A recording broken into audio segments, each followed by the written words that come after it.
Hello, welcome to Board Deck and Dice. Today we are doing a review of Viral, the latest Dice Hour Essential. And today, due to the size of the board, I'll not be doing my two-camera thing. Sometimes wonder if I should bother doing that anyway, but it's easy. So let's take a look at Viral, about how the game works and a brief flow of the game. So in Viral, you have your player board, which is a body.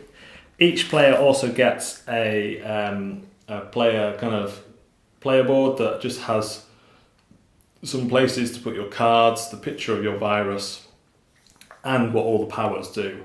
So you've got that there. This is just single-sided, and that's just for kind of organisation. Each player has 3 wooden tokens, one of which goes on the tracking chart for cures, one of which goes on the scoring chart over here, and then the others, which are sorted out randomly, goes on the tiebreaker chart. Now this is tiebreakers only and not player order. Player order always goes in clockwise order, and that spins around each time. You have these crisis tokens which go out here, and these go into an organ whenever there is too many viruses in there. In a 2 or 3 player game, 3. In a 4 player game, 4. Everything's kind of on the board once you get used to the iconography, and it's fairly simple, to be honest. You will then work out which zone is worth what. So you have 6 different zones, but more organs. The brain is a zone on its own. The heart has two organs, the left and the right part of the heart, technically 1 organ but 2 spaces.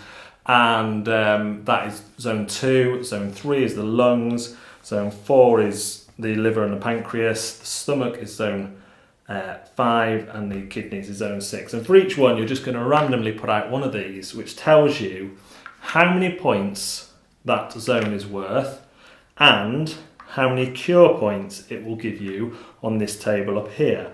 Generally, cure points can be considered bad. So one of these tokens has victory points there, and how many points. So you would get 2 victory points to this, and you would move your token up 1 on the cure track. Also, at a certain point in the game, they flip round and they become slightly better. So this would still be worth 2, but it wouldn't add anything on. Then each player will go around and pop one of their viruses in a free space, according to strategy, which I am not employing. They can't put 2 of theirs in the same zone unless it is the last thing unless it's the only thing possible. So here the green would have to place a green there. Now interestingly in Viral, to take control of a zone, you don't need to have the most viruses in there, you simply need to have a virus in each organ. So here, the green triangular virus has control because he has both organs. If yellow had that there, then that will be a tie, and we would refer to the tiebreaker chart to see who wins that. So that is how that works, how control works. During the course of a round, you will have opportunities to add viruses, to attack other people, to make your viruses defensive so they have an extra life, and you just basically work through the 6 stages of this thing here. So the first thing is you will start with a set of 6 zone cards for your virus, which have each of the zones, and a set of 6 mutation or action cards. And these basically tell you what you can do, and you'll be playing 1 each of these.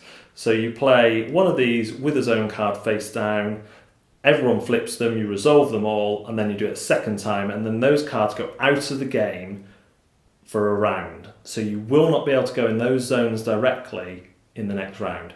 When the icon has the blue square around it, that means that it has to be used in the organ you play it with. So I can infect a kidney.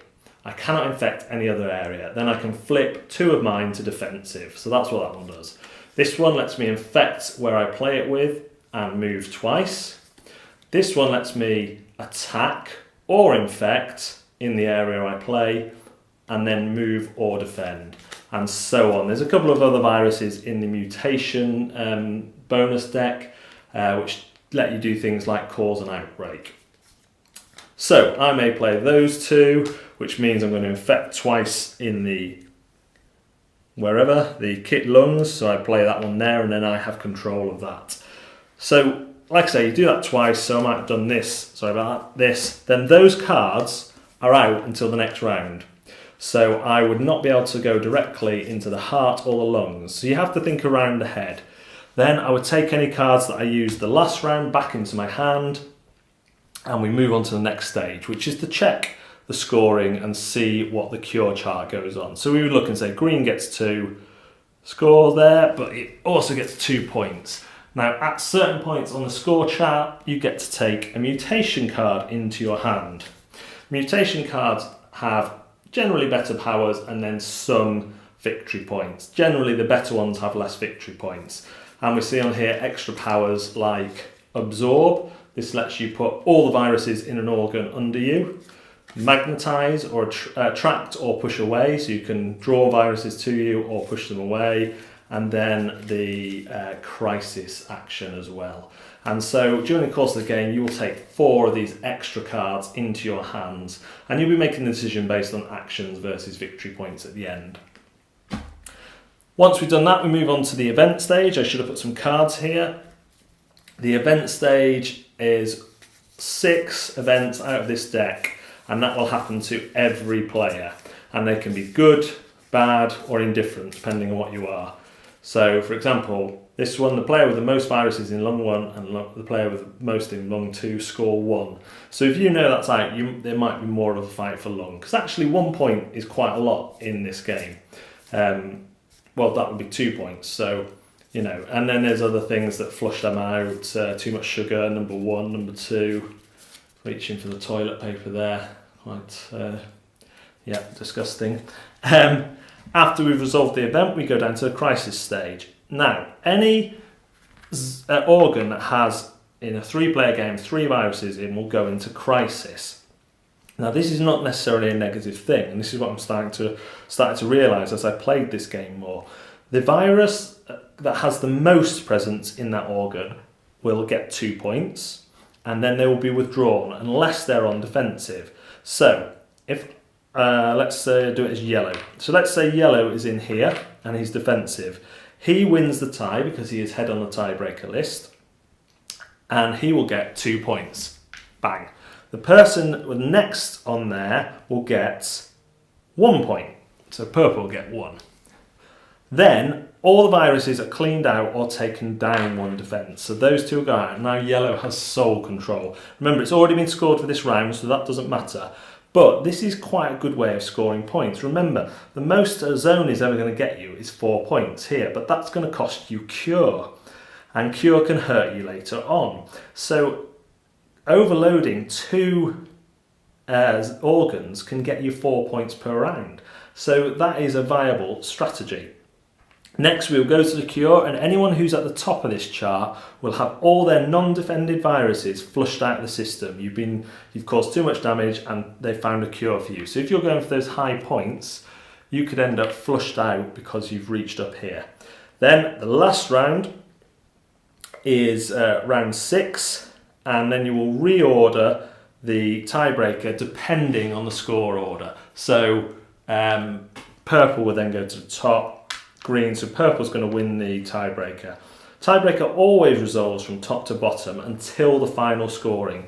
If there is a tie in the final scoring, then the bottom one wins that tiebreaker, because generally they've been in the lead and the last go.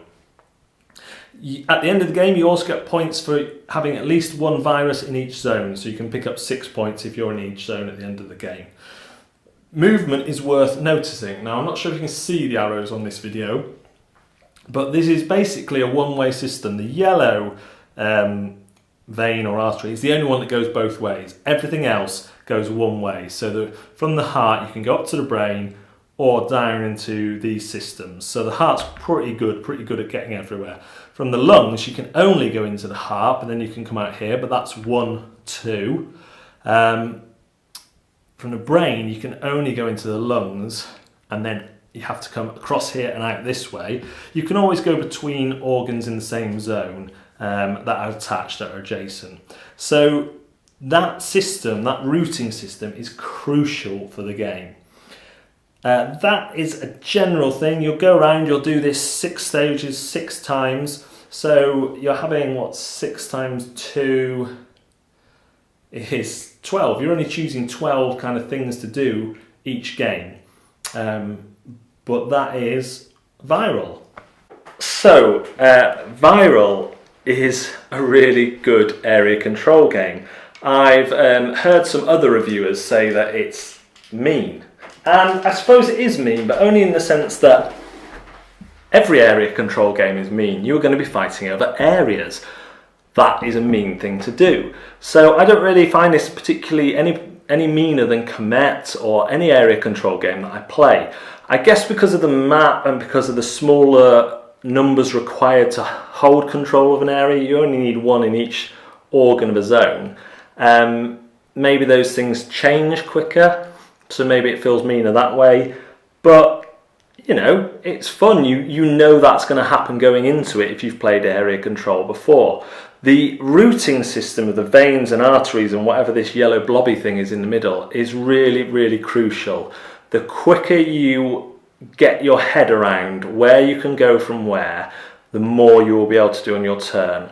Because remember, generally when you're infecting, unless you get some really good mutation cards into your hand from scoring, generally you're going to be infecting the same card that you choose. But moving and later on attraction with magnets lets you be a bit more flexible about that, and you can think bigger and do wider things. This whole I missed this whole idea of crises the first time I played because they're called crises. I just thought that was negative, but then I started realizing, hang on, people are scoring points with these, and there doesn't seem to be any downside. Yeah, you're coming out, but it's only a few of your viruses coming out instead of all of them if you get cured.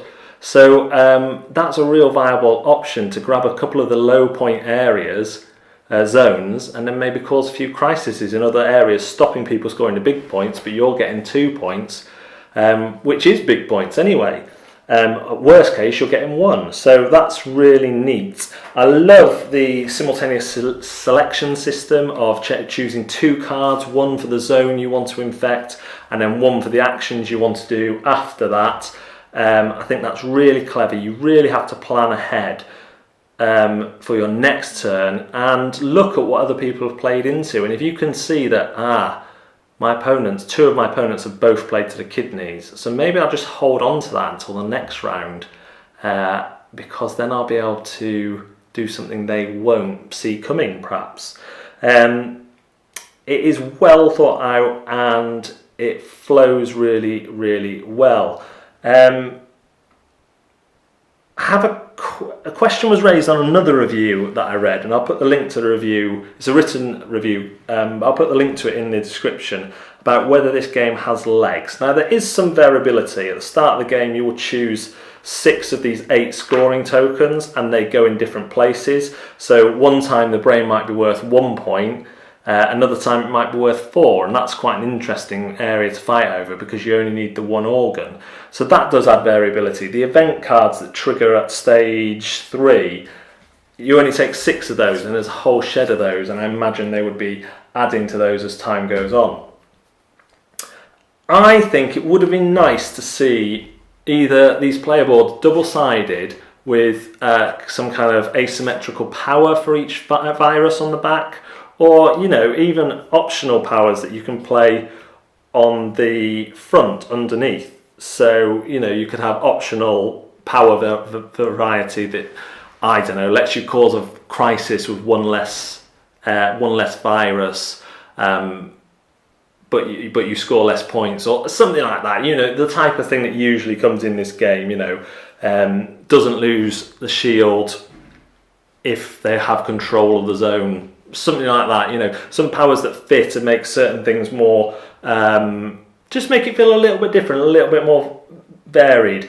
That would have been really nice to see. The other thing is I'm doing it now. The tiebreaker. It's really good to have this tiebreaker system on the board that you can always refer to. You always know who's going to win the tiebreakers at the end of the game and all during the game, especially because this is quite tight. In a 3-player game, you only get 8 viruses each to play with, and less so in the bigger players' games. So it is quite tight. So this tiebreaker is vital. Players aren't used to seeing this tiebreaker represented like this, and will often jump in and think it's their turn in that order. And it's not a big thing, but it's just something to be aware of, to get used to. This is tiebreaker only. That's why it appears on the round track. It is not turn order. What else? The adding of the cards is really good. That's a choice as well, because some of these cards are really good. And the first time I saw one, it had, I think, infect 3 times, but it was worth no points, and I was like, nah, I don't. What's the point of that? Second game, I snapped that bad boy up, because being able to get 3 of your viruses out, remember, when people only have 8, is massive. You combine that with a move next time, you're going to control a lot of this area, a lot of this game. So yeah, this is a really neat, tight area control game. Intimidation factor, it's colourful, it's bright, everything is explained. The icons are a bit intimidating, they're a bit stylised in terms of if you were playing this with some newish to board gaming, but I think they get it. And the way you have this turn order marker, which seems like a massive waste of space, actually works really well. The rulebook is super good, almost too straightforward. Almost, it could have been a bit smaller perhaps, if anything, but that's not a problem. It's still a short, quick read, and it answers. I don't think I've had any questions that I haven't found answered in the rulebook. And the game is a lot of fun. It's area control mean. So if you like area control games, you know that this is going to be mean in that way. If you don't like area control games because of that, then you're probably not going to like this. The theme is great, the body, the stylized artwork, it just comes together and it makes the fun. And the fact that every time you play, you're going to be fighting slightly differently, but the routes are always going to stay the same. So if you work out a good route, then you might have some strategies that will play from turn to turn. But still, I think this is a good one. I think this is one that before too long my son could play. It's not very text heavy. Once he works out the icons for the actions, he'd be able to play this. Again, I love the fact that this crisis system has become more and more important to me as I've played it. I haven't tried the 2-player mode because that uses kind of a simulated player, but the other player counts all work really well with it just getting increasingly tight. But you have more flexibility on the crises. You need more viruses in an organ to cause a crisis. So that's Viral. This is presently one of my favourite area control games. It hasn't picked Comet because I like the fighting better in Comet. In this, you just play one sword, and if the character doesn't have their defended side over, they're off the board. But considering you have less viruses to play with, and if you're going to go for those big points through control, you're generally going to be cured anyway, so then you want to defend. Yeah, it's just good. It's just a good game. I think the price point for what you get is on the steep side. Certainly in UK, with all the Brexit shenanigans, there is not as many components as I might have thought there would be given the price point. But I think that's a sign of the times rather than a fault of the publishers, developers. So that's just suck it up, But in terms of, if you think of it in terms of value for play, I've already played this more than a lot of games in my collection. And that to me makes it worthwhile. So that is Viral, a strong recommendation for me. Thanks very much for watching Board Deck and Dice. I almost said walking Board Deck and Dice. That's because I've got to go and walk a dog in the rain. So happy days. But if I play Viral again, happy days. See you later on Board Deck and Dice.